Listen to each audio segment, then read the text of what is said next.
Big boss season 12ರಲ್ಲಿ ಮೊದಲ ಕಿಚ್ಚನ ಪಂಚಾಯಿತಿ ನೆನೆ ನಡೀತು. ಕಿಚ್ಚನ ಪಂಚಾಯಿತಿ ಅಲ್ರಿ ಎಲ್ರಿಗೂ ಕೂಡ ಬಿಗ್ ಬಾಸ್ ಅಂದ್ರೆ ಏನು ಅಂತ ಹೇಳಿ ಸುದೀಪ್ ಅವರು ಸಿಕ್ಕಾಪಟ್ಟೆ ಮನವರಿಕೆನ ಮಾಡಿಕೊಟ್ರು. ಅದು ಕೂಡ ಸುತ್ಕೊಂಡು ಹೊಡೆದಿರೋ ರೀತಿಯಲ್ಲಿ ತುಂಬಾ ಜನಕ್ಕೆ ಹೇಳಿದ್ರು. ಅದರಲ್ಲೂ ನಮ್ಮ ಕಾಕ್ರೋಚ್ಗೆ ಹೇ ಅಂತ ಹೇಳಿ ಆವಾಜ್ ಹಾಕಿದ್ದೊಂದು ಸಿಕ್ಕಾಪಟ್ಟೆ ಚೆನ್ನಾಗಿತ್ತು.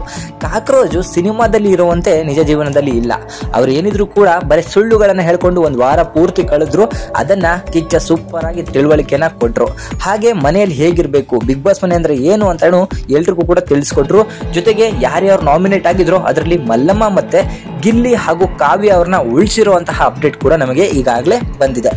ಈ ವಾರ ಎಲಿಮಿನೇಟ್ ಯಾರಾದ್ರು ಅಂತ ಹೇಳಿ ಈ ವಿಡಿಯೋದಲ್ಲಿ ತಿಳ್ಕೊಳ್ಳೋಣ. ನಮಗೆ ಪಕ್ಕಾ ಅಪ್ಡೇಟ್ ಬಂದಿದೆ. ಸೊ ನಿಮಗೆ ಗೊತ್ತಿರುವಂತೆ ಈ ವಾರ ಸಿಕ್ಕಾಪಟ್ಟೆ ಮ್ಯೂಟ್ ಆಗಿದ್ದಂತಹ ಕರಿಬಸಪ್ಪ ಮತ್ತು ಅಮಿತ್ ಅಮಿತ್ ಇಬ್ರು ಕೂಡ ಮನೆಯಿಂದ ಆಚೆ ಹೋಗಿದ್ದಾರೆ.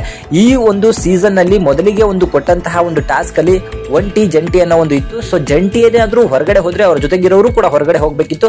ಅದರಂತೆ ಕರಿಬಸಪ್ಪ ಮತ್ತೆ ಅಮಿತ್ ಇಬ್ರು ಕೂಡ ಹೊರಗಡೆ ಹೋಗಿದ್ದಾರೆ. ಈ ಅಮಿತ್ ನೀವು ನೋಡಿರ್ಬೋದು. ಸೊ ಓಪನಿಂಗ್ ಆದಾಗ ಸುದೀಪ್ ಅವರ ಮುಂದೆ ನಿಂತ್ಕೊಂಡು ಎಂತೆಂತಹ ಡೈಲಾಗ್ ಗಳನ್ನ ಹೊಡೆದಿದ್ದ.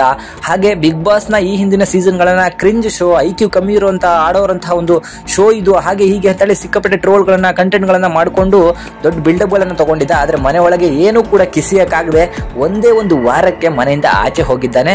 ಸೊ ಬಿಗ್ ಬಾಸ್ ಅನ್ನ ಹೊರಗಡೆ ಕೂತ್ಕೊಂಡು ಜಡ್ಜ್ ಮಾಡೋದು ತುಂಬಾ ಈಸಿ. ಆದ್ರೆ ಮನೆ ಒಳಗೆ ಹೋದವ್ರಿಗೆ ಹೊಡೆದಿರುವಂತಹ ಶಾಕು, ಕರೆಂಟ್ ನ ಪವರ್ ಏನು ಅಂತ ಹೇಳಿ ಅಲ್ಲಿದ್ದವ್ರಿಗೆ ಗೊತ್ತಾಗುತ್ತೆ. ಅದರಂತೆ ಬಿಗ್ ಬಾಸ್ ಮನೆಯಲ್ಲಿ ಶಾಕಿಂಗ್ ಅಪ್ಡೇಟ್ ಏನು ಇಲ್ಲ. ಎಲ್ರು ಕೂಡ ಇವ್ರನ್ನ ಗೆಸ್ ಮಾಡಿರ್ತಾರೆ. ಇವರಿಬ್ರು ಕೂಡ ಒಂದು ವಾರಗಳ ಕಾಲ ಬಿಗ್ ಬಾಸ್ ಮನೆಯಲ್ಲಿ ಕಾಣಿಸ್ಕೊಂಡೇ ಇಲ್ಲ. ಆ ಕರಿಬಸಪ್ಪ ಮಾತ್ರ ಬರೀ ಬಾಡಿಗಳನ್ನ ತೋರಿಸ್ಕೊಂಡು ಮಿರರ್ ಮುಂದೆ ನಿಂತ್ಕೊಳ್ಳೋದೇ ಆಗೋಯ್ತು. ಈ ಅಮಿತ್ ಅವರು ಇಟ್ಕೊಂಡಿರೋ ನಾಯಿ ರೀತಿಯಲ್ಲಿ ಅವ್ರ ಹಿಂದೆ ಹೋಗೋದೇ ಆಗೋಯ್ತು. ಒಬ್ರಿಗೂ ಕೂಡ ಮನಸ್ಸು ಬಿಚ್ಚಿ ಮಾತಾಡ್ಲಿಲ್ಲ, ಒಂದು ಆವಾಜನ್ನ ಹಾಕ್ಲಿಲ್ಲ, ಒಂದು ಪ್ರೀತಿಯಿಂದ ಮಾತಾಡ್ಸಿದ್ ಯಾರು ಕೂಡ ನೋಡ್ಲಿಲ್ಲ. ಇವರಿಬ್ರು ಕೂಡ ಮನೆಯಿಂದ ಆಚೆ ಹೋಗಿದ್ದು ತುಂಬಾ ಒಳ್ಳೇದಾಯ್ತು ಅಂತಾನು ಅನಿಸ್ತು. ಮತ್ತೆ ಇನ್ನೊಂದು ಅಪ್ಡೇಟ್ ಏನಂದ್ರೆ ರಕ್ಷಿತಾ ಅವರು ಮನೆ ಒಳಗಡೆ ಬಂದಿದ್ದಾರೆ. ಸೊ ಇದೊಂದು ಟಾಸ್ಕ್ ಆಗಿತ್ತು ಅಷ್ಟೇ, ಅದನ್ನ ಮನೆ ಒಳಗೆ ಮತ್ತೆ ಸೇರಿಸಿದ್ದಾರೆ ಅವ್ರನ್ನ. ಅವರು ಮಾತಾಡಿದ್ದು ಕೂಡ ಸ್ವಲ್ಪ ಇಷ್ಟ ಆಯ್ತು. ನಂತರ ಇನ್ನೊಂದು ಅಪ್ಡೇಟ್ ಅನ್ನ ಸುದೀಪ್ ಅವರು ಕೊಟ್ಟಿದ್ದಾರೆ. ಈ ಬಾರಿ ಇರುವಂತಹ 19 ಕಂಟೆಸ್ಟೆಂಟ್ ಗಳಲ್ಲಿ ಈಗಾಗಲೇ ಮನೆಯಿಂದ ಆಚೆ ಇಬ್ರು ಹೋಗಿದ್ದಾರೆ. ಇನ್ನು 10 ಜನ ರೀಪ್ಲೇಸ್ ಆಗೇ ಆಗ್ತಾರೆ. ಇನ್ನು 10 ಜನಕ್ಕೆ ಈ ಮನೆಯಲ್ಲಿ ಅವಕಾಶ ಇಲ್ಲ. ಅಕ್ಟೋಬರ್ 20ನೇ ತಾರೀಕು ಈ ವೈಲ್ಡ್ ಕಾರ್ಡ್ ಎಂಟ್ರಿಯಲ್ಲಿ 8 ರಿಂದ 10 ಜನ ಬರುವಂತ ಸಾಧ್ಯತೆ ಕೂಡ ಇದೆ.